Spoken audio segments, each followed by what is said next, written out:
আমাদের এই ক্ষণিক সময়ে জীবনটা হচ্ছে উপভোগের ব্যাপার। কে কীভাবে উপভোগ করতে পারছে সেটাই হচ্ছে মূল কথা।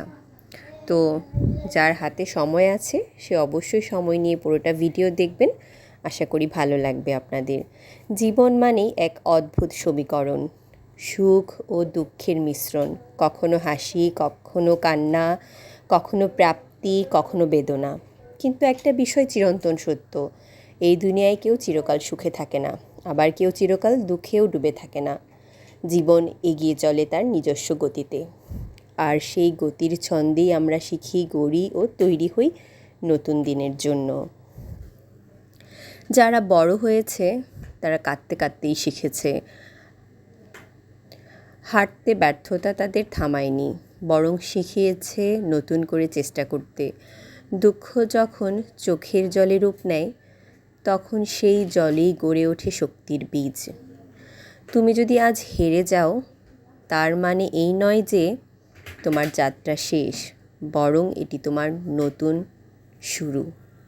সুখের সময়কে উপভোগ করো, আর দুঃখের সময়কে গ্রহণ করো শেখার জন্য। দুঃখ আসবে, কিন্তু তুমি থেমে যাবে না।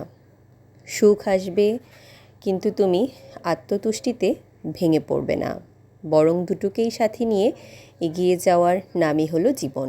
স্মরণ রেখো, অন্ধকার না এলে আলো দেখা যায় না। রাত না হলে ভোরের সৌন্দর্য যেমন উপভোগ করা যায় না, তেমনি দুঃখ না থাকলে সুখের মূল্য কখনো বোঝা যেত না। তোমার গল্প এখানেই থেমে যেত। তুমি এখন চলার পথে আছো, সুখ দুঃখ দুটোই তোমার সঙ্গী। এগিয়ে যাও, কারণ সামনে অপেক্ষা করছে তোমার নিজের লেখা এক বিজয়ের ইতিহাস। তো আমরা এই যে দেখেন, জীবনটা আসলে এরকমই, কখনো সুখ দুঃখ, ওই যে নদীর জোয়ার ভাটার মতোই। তো আমরা এই যে একটু বাইরে ঘুরতে যাব বলে রেডি হচ্ছিলাম। তো বাচ্চাদের এক্সাইটমেন্ট তো আপনারা ভিডিওতে দেখতেই পারলেন। আসলে ওদের আনন্দ দেওয়া, সাথে নিজেদের মনের খোরাক মেটানো, দুটোই। যে শুধু বাচ্চাদের তাগিদেই যে বের হয়ে যাই তা নয়, নিজেদেরও একটা তাগিদ আছে। বাহিরে বের হলে, প্রকৃতির সাথে মিশলে মনটা অন্যরকম হয়, আর অনেক অভিজ্ঞতা তো হয়ই, সেখান থেকে অনেক কিছু শেখা যায়। জীবন আসলে বদ্ধ কিছুর মধ্যে পড়ে থাকলে কিছু শেখা যায় না, জীবনকে মেলে ধরতে হয়।